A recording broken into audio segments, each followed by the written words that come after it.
والصلاة والسلام على سيد الأنبياء والمرسلين وعلى آله وأصحابه أجمعين. إن الله وملائكته يصلون على النبي يا أيها الذين آمنوا صلوا عليه وسلموا تسليما. اللهم صل على سيدنا ومولانا محمد وعلى آل سيدنا ومولانا محمد وبارک وسلم وصلی علیہ. پڑھیے الصلاۃ والسلام علیک یا سیدی یا رسول اللہ. الصلاۃ والسلام علیک یا سیدی یا حبیب اللہ وعلی آلک واصحابک یا سیدی یا حبیب اللہ. الصلاۃ والسلام علیک یا جد الحسنین وعلى آلک واصحابک امام القبلتین وسیلتنا فی الدارین. بعد از حمد و ثنا لائق صد تکریم و تعظیم علماء اکرام، نعت خوان حضرات، مریدین، منتصدین اور مستفیدین، سب کی خدمت میں سلام عرض کرتا ہوں. السلام علیکم ورحمۃ اللہ وبرکاتہ. اباوِ ذی وقار گزشتہ ماہ و سال کی طرح آج پھر ایک عظیم الشان ماہانہ محفل 11ویں شریف کا انعقاد کیا گیا ہے. دعا ہے اللہ کے حضور کہ مجھے سچ کہنے کی، آپ کو سچ سننے کی اور ہمیں اس پر عمل کرنے کی توفیق عطا فرمائے. اباوِ ذی وقار حضرت سفیان ثوری رحمۃ اللہ تعالی علیہ آپ فرماتے ہیں کہ میں ایک دفعہ حج کے سفر پر روانہ تھا اور میرے ساتھ ہی ایک ایسا شخص جو قدم قدم پر درود پاک پڑھ رہا تھا. ابھی ایک قدم اٹھاتا تھا دوسرا رکھتا نہیں تھا تو درود پاک پڑھتا تھا. طواف کے دوران، مزدلفہ کے دوران ہر جگہ وہ درود پاک پڑھتا رہتا تھا. تو مجھے بڑی چاہت ہوئی دل میں کہ میں اس سے پوچھوں کہ تو ہر قدم پر درود پاک کیوں پڑھتا ہے. آپ کے دل میں ایک وسوسہ اٹھا کہ میں اس سے پوچھوں کہ ہر قدم پہ تو درود پاک کیوں پڑھتا ہے. تو جب آپ نے اس نوجوان کو پوچھا، آپ کا کوئی جان پہچان کا نہیں تھا، ایسے ہی حج کا ساتھی بن گیا تھا. ساتھ چلتے جاتے ہیں لوگ تو ساتھی بنتے جاتے ہیں، ایک قافلے کی شکل اختیار کر لیتے ہیں. تو آپ نے اس سے پوچھا کہ نوجوان تو ہر قدم پر درود پاک کیوں پڑھتا ہے؟ ایک قدم رکھتا ہے دوسرا اٹھاتا نہیں کہ درود پاک پڑھتا ہے. اس کی کیا بنیادی وجہ ہے؟ کیا یہ فلسفہ تجھے سند سے ملا ہے، حدیث سند سے ملا ہے، یا کس چیز سے ملا ہے؟ تو اس نوجوان نے عرض کی کہ آپ کون ہیں؟ انہوں نے فرمایا کہ میرا نام سفیان ثوری ہے. تو اس نے نوجوان نے پوچھا کہ جو عراق سے ہیں؟ انہوں نے کہا جی میرا نام ابو سفیان ثوری ہے العراقی. تو اس نوجوان نے عرض کی کہ حضرت میری زندگی کا ایک واقعہ اس چیز سے منسلک ہے، میرا ایک زندگی کا واقعہ اس چیز کے ساتھ منسلک ہے. تو حضرت سفیان ثوری نے پوچھا کہ وہ کیا؟ تو اس نوجوان نے عرض کی کہ کئی برس پہلے میں اپنی والدہ کے ساتھ حج کے سفر پر آیا. تو جب حج کے سفر پر آیا تو میری والدہ نے مجھے کہا کہ میرے بیٹے میری یہ خواہش ہے کہ میں بیت اللہ شریف کے اندر داخل ہو کے عبادت کروں. بیت اللہ شریف خانہ کعبہ کے اندر داخل ہو کے عبادت کروں. تو اس نوجوان نے اپنی والدہ کو اٹھایا اور بیت اللہ شریف سے اندر داخل ہو گیا. تابعین، تبع تابعین، سلف صالحین کا دور تھا، اس وقت دروازے کھلے رہتے تھے. تو وہ نوجوان اپنی والدہ کو لے کر بیت اللہ شریف کے دروازے سے اندر داخل ہو گیا. تو جیسے ہی بیت اللہ شریف سے اندر داخل ہوا تو وہ دیکھتا ہے کہ اس کی والدہ گر پڑی، اس کا چہرہ سیاہ ہو گیا اور پیٹ جو ہے اس کا پھول گیا. اس کی والدہ کا پیٹ پھول گیا. ابھی وہ نوجوان اس سوچ میں ہی تھا کہ میرے رب میں اس حالت میں اپنی والدہ کو لے کر کہاں جاؤں گا؟ اگر اس حالت میں اپنی والدہ کو یہاں سے لے کر باہر نکلتا ہوں تو لوگ طواف کر رہے ہیں، ان کے سامنے شرمندگی ہے. ابھی اس سوچ میں ہی تھا، ابھی اس کے ذہن میں یہ سوچ چل ہی رہی تھی کہ بیت اللہ شریف کے دروازے سے اندر ایک نورانی شخصیت آ جاتی ہے.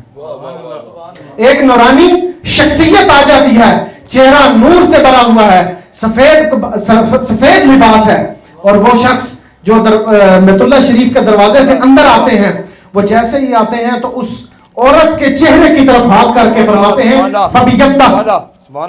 فبیدہ، اس عورت کے چہرے کی طرف ہاتھ کر کے فرماتے ہیں تو عورت کا جو چہرہ سیاہ ہو چکا تھا وہ روشن ہو گیا، عورت کا چہرہ روشن ہو گیا. پھر اس کے پیٹ کی طرف اشارہ کر کے فرماتے ہیں فبیدہ. تو اس عورت کا جو پیٹ پھول چکا تھا، اس کا بدن پھول چکا تھا، وہ بھی واپس اپنی حالت میں آ گیا. تو اس شخص جنہوں نے یہ عمل اس نوجوان کی والدہ کے ساتھ کیا تھا، وہ یہ عمل کر کے واپس جانے لگے. جیسے ہی واپس جانے لگے، وہ جیسے ہی پلٹے تو اس نوجوان نے عرض کی، اے میرے مشکل کشا، اس حالت میں میری مدد کرنے والے، آخر یہ تو بتاتے جائیں آپ ہیں کون. ابھی وہ شخصیت پلٹی نہیں تھی کہ انہوں نے فرمایا میں ہی تیرا آقا و مولا محمد مصطفیٰ صلی اللہ علیہ وآلہ وسلم ہوں، میں ہی تیرا آقا و مولا محمد مصطفیٰ صلی اللہ علیہ وآلہ وسلم ہوں. تو اس نوجوان نے عرض کی، اس کی جو والدہ تھی وہ کثرت سے درود شریف پڑھتی تھی، کثرت سے درود شریف پڑھتی تھی. جا کے اس کے جو دیگر اعمال تھے ان کی وجہ سے اس پر پکڑ آ گئی، لیکن کثرت سے درود شریف پڑھنے پر آقا مولا صلی اللہ علیہ وآلہ وسلم نے اس کی مدد فرمائی. یہ کثرت سے درود پاک پڑھنے کی نعمت ہے. اور اس نوجوان نے پوچھا حضرت محمد مصطفیٰ صلی اللہ علیہ وآلہ وسلم سے کہ آقا اب آ ہی گئے ہیں تو میری کوئی رہنمائی فرما دیں، اب آ ہی گئے ہیں تو میری کوئی رہنمائی فرما دیں. تو حضرت محمد مصطفیٰ صلی اللہ علیہ وآلہ وسلم نے فرمایا کہ جب بھی جہاں بھی ہو، جس حالت میں بھی ہو، تو ہر قدم پر ایک قدم رکھو، دوسرا اٹھاؤ تو درود پاک پڑھنا، قدم قدم پہ تم نے درود پاک پڑھنا ہے. تو اس نوجوان نے گزارش کی کہ حضرت میرا اس دن سے یہ عمل ہے کہ جو بھی قدم میں اٹھاتا ہوں اس پر درود پاک پڑھتا ہوں. یہ ایک بات تھی درود پاک کے متعلق. اب ایک بہت ہی خوبصورت ایک اور بات، کتاب کا نام ہے دلائل الخیرات شریف، کتاب کا نام دلائل الخیرات شریف. اس کے جو مصنف ہیں، رائٹر ہیں، ان کا نام محمد بن سلمان الجزولی ہے. اور یہ کتاب شروع بھی درود پاک پہ ہوتی ہے اور ختم بھی درود پاک پہ ہوتی ہے. کتاب شروع بھی درود پاک پہ ہوتی ہے اور ختم بھی درود پاک پہ ہی ہوتی ہے.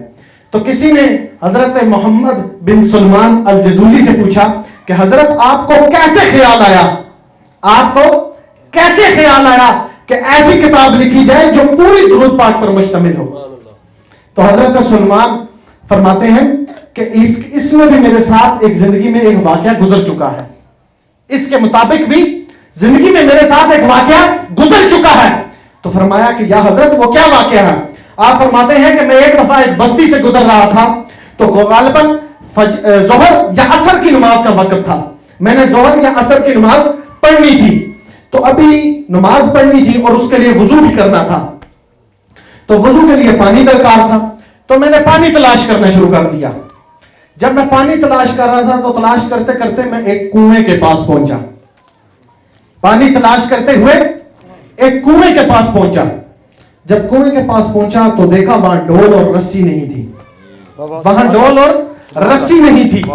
تو اس کنویں کی دیوار کے ساتھ ایک غریب کا کچا مکان جڑا ہوا تھا اور مکان کی چھت پر ایک 7-8 سال کی بچی کھیل رہی تھی، بیٹھی.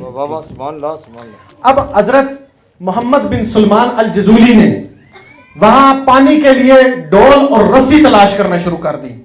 جب آپ ڈول اور رسی تلاش کر رہے تھے، اسی حالت میں تھے کہ اس بچی نے سوال کیا کہ چچا آپ کیا تلاش کر رہے ہیں، کیوں پریشان ہیں؟ تو حضرت سلمان الجزولی نے کہا کہ بچے میں نے وضو کرنا ہے اور پانی نکالنے کے لیے ڈول اور رسی درکار ہے، میں ڈول اور رسی ڈھونڈ رہا ہوں. میں کیا ڈھونڈ رہا ہوں؟ ڈول اور رسی ڈھونڈ رہا ہوں. اس بچی نے پوچھا کہ چچا آپ کا نام کیا ہے؟ تو انہوں نے کہا کہ میرا نام محمد بن سلمان الجزولی ہے، محمد بن سلمان الجزولی ہے. تو جب اس بچی نے یہ نام سنا تو مسکرانے لگی.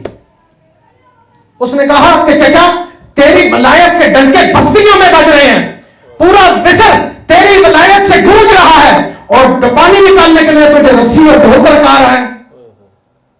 پورا مصر تیری ولایت سے گونج رہا ہے اور پانی نکالنے کے لیے تجھے رسی اور ڈول درکار ہے.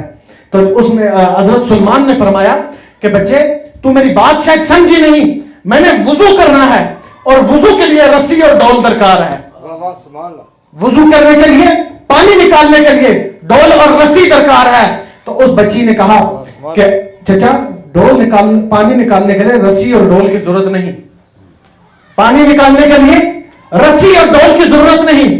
حضرت سلمان الجزولی فرماتے ہیں رب کی عزت کی قسم وہ بچی چھت سے نہیں اتری، وہ بچی چھت سے نیچے نہیں اتری، اس نے چھت پہ سے ہی ایسے اپنا چہرہ آگے کیا، ایسے تھوک نکال کے کنویں کی طرف ایسے ڈالی، ابھی ایسے ڈالی۔ حضرت سلمان فرماتے ہیں رب کی عزت کی قسم میں یہ نہیں جانتا کہ تھوک پہلے نیچے پہنچی یا پانی اوڑھ کے پہلے باہر نکلا، پہلے تھوک نیچے پہنچی یا پانی اوپر کے باہر آ گیا، پانی کا فوارہ نکل گیا۔ تو اس بچی نے کہا کہ اب وضو فرما لے چاچا۔ حضرت سلمان الجزولی کہتے ہیں مجھے تو وضو وہی بھول گیا، وضو وہی بھول ہی گیا۔ میں نے اس بچی کے آگے ہاتھ باندھے اور گزارش کی کہ میری بچی اس کم سن عمر میں تو نے یہ مرتبہ کیسے حاصل کر لیا، اس کم سن عمر میں تو نے یہ مرتبہ کس طرح حاصل کیا؟ تو اس بچی نے فرمایا کہ حضرت سلمان الجزولی میری کم سن عمر کو نہ دیکھ، میں اسی عمر میں بھی کثرت سے درود پاک پڑھتی ہوں۔ یہ درود پاک کی برکت ہے جس سے پانی کا فوارہ بن گیا، یہ درود پاک کی ہی برکت ہے جب میرے ہاتھ لگائے بغیر میرے لب سے صرف وہ تھوک نکلنے سے پانی کا فوارہ بن کے پانی چشمے سے باہر آ گیا۔ مہنگائی کے متعلق مہنگائی ابھی اور بڑھے گی، مہنگائی ابھی اور بڑھے گی اور خان کے آنے سے بھی یہ ختم نہیں ہوگی۔ مہنگائی ختم کرنے کا صرف اور صرف ایک ہی طریقہ ہے، ملک میں صدارتی نظام لگایا جائے۔ ملک میں اگر صدارتی نظام آ جائے گا تو مہنگائی بھی اللہ کے حکم سے ختم ہوگی۔